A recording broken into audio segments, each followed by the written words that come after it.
Bonjour à tous et bienvenue dans cette nouvelle vidéo. Aujourd'hui, j'ai testé le doodle drawing en live et je vais vous montrer les techniques et les tutos que j'ai utilisés. Donc le doodle drawing, c'est l'art de dessiner des personnages ou des paysages d'une façon simplifiée, la plupart du temps en dessinant seulement le pourtour. Au niveau du matériel utilisé, j'ai choisi un papier à dessin assez épais pour que l'encre ne passe pas au travers, ainsi que deux stylos Stabilo, donc un avec une pointe épaisse et l'autre avec une pointe vraiment fine.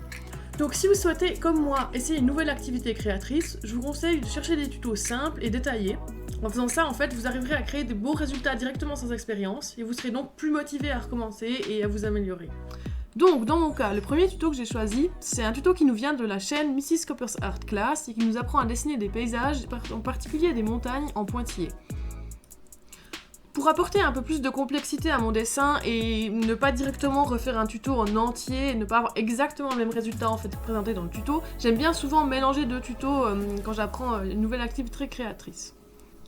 Pour ça, j'ai donc choisi d'utiliser un deuxième tuto et j'ai pris un tuto de la chaîne Givenchy Art, donc qui nous apprend en fait à faire une scène de montagne avec des sapins que je trouvais vraiment très beaux. Donc si vous souhaitez vous aussi essayer ces tutos, je vous les ai mis en barre d'infos. Et en fait, quand je cherche des tutos comme ça, je crée souvent des playlists. Donc j'ai une playlist avec plein d'autres tutos que j'ai pas testés. Donc si ça vous intéresse que je teste plus de tutos de doodle drawing ou simplement que je vous partage la playlist, dites-le moi dans les commentaires et je la rendrai publique. Donc on est parti pour ce dessin. Donc premièrement, j'ai essayé de faire une composition qui s'inspirait environ des deux tutos. Donc j'ai décidé de placer les sapins au centre, donc c'est des sapins qui viennent du tuto numéro 2. J'ai recopié le sol environ aussi de ce tuto là et le petit buisson sur la gauche. Donc j'ai créé une composition qui dans le haut disons est dans deux parties. Donc à gauche j'ai mis une lune, un croissant et à droite j'ai mis une lune, une ronde. Ça vient du tuto 1 et je la trouve vraiment très belle, vous verrez après. Donc là j'ai fait les montagnes, les petites montagnes c'est celle du tuto numéro 1. Donc je les ai fait en pointillés, j'ai essayé de placer les ombres sur le côté gauche. Je me suis dit que la lumière devait arriver depuis la droite. J'ai fait un sol que j'ai fonci totalement en fait, et j'ai rajouté quelques détails dans les montagnes comme vous pouvez voir là. Ici je trouvais que la montagne à droite en fait avait pas assez de détails et j'avais pas trop quoi mettre devant, donc j'ai simplement décidé d'en rajouter une. Donc j'ai fait une montagne à double versant que j'ai ombrée aussi sur la gauche.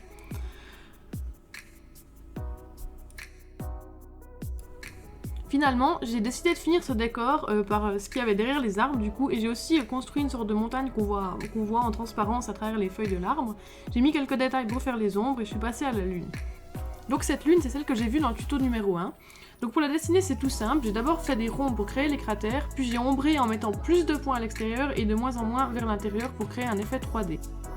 Franchement, c'est un des éléments du tuto et donc du dessin que je préfère parce qu'on voit vraiment l'effet de perspective en fait dans cette lune et c'est vraiment tout simple à faire. Puis je suis passée au croissant de lune, donc j'ai utilisé la même technique, j'ai simplement mis quelques points sur le côté et de moins en moins vers le centre pour créer une sorte d'ombré. À ça, comme dans le tuto numéro 2, j'ai essayé de rajouter un oiseau. Donc franchement, il donne vachement moins bien que dans le tuto, je pense que je l'ai raté quelque part. Mais je trouve que voilà, il fallait quelque chose en plus dans le ciel et c'est ce que j'ai décidé de faire.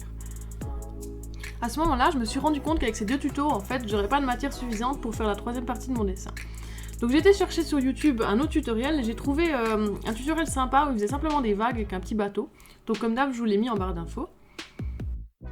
Donc celui-là, je vais pas vous le cacher, il était plus dur pour moi. J'ai vraiment dû suivre à la lettre en fait ce qu'il faisait dans la vidéo pour avoir environ le même effet. Donc là on voit, j'essaie de dessiner les ombres et les lumières sur les vagues pour avoir un effet 3D. Et j'ai aussi rajouté des petites éclaboussures donc en haut des vagues comme il faisait dans le tuto. Donc pour finir, j'ai simplement rempli la partie basse du dessin avec ces vagues, puis j'ai effacé les traits de crayon qui m'avaient servi de guide.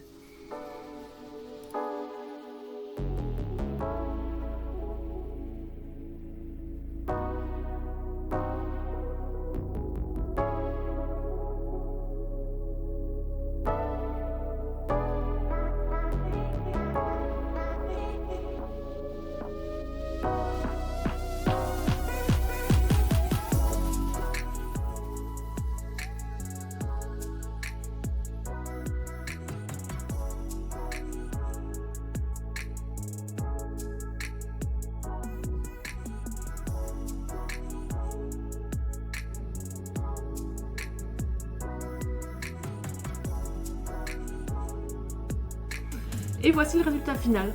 J'ai fait ça en 1h30 environ et je suis vraiment trop contente du résultat. Je pense que c'est une bonne technique en fait pour les gens qui n'ont pas trop d'expérience dans le dessin comme moi, parce qu'on peut obtenir des super résultats en n'étant pas un expert. Je me reverrais bien faire cette activité par exemple pour des cartes de vœux, donc dites-moi si ça vous intéresse que je fasse une seconde vidéo sur ce thème. Et pour l'instant, vous l'avez peut-être remarqué, mais il y a pas mal de place libre encore dans mon décor, j'ai pas tout à fait fini, il me reste 2 cadres, donc on va le mettre tout de suite. Et voilà. Du coup, merci à tous d'avoir suivi cette vidéo et on se retrouve, je sais pas quand. Il faudrait que je dise quand. Merci à tous d'avoir regardé cette vidéo et moi je vous dis à la prochaine. Allez, ciao.